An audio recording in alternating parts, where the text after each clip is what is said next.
maglinis tayo ng mukha. Hindi forget, lucky tayo ay hindi tayo sa ating mukha. Skinol po. Ganito rin ba gamit nyo mga lods? Hindi naman to pampaputi, pampatanggal dumi lang to. Pampatanggal mga alikabok.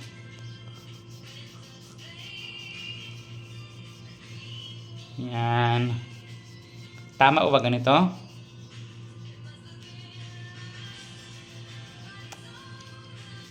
Ayan yung baba.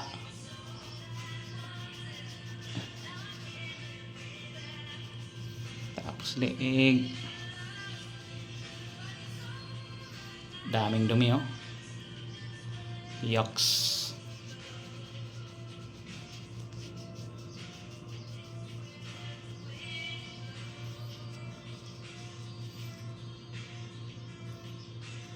Hindi porket lalaki hindi tayo maglinis sa mukha. Thank you. Sponsored by Eskino.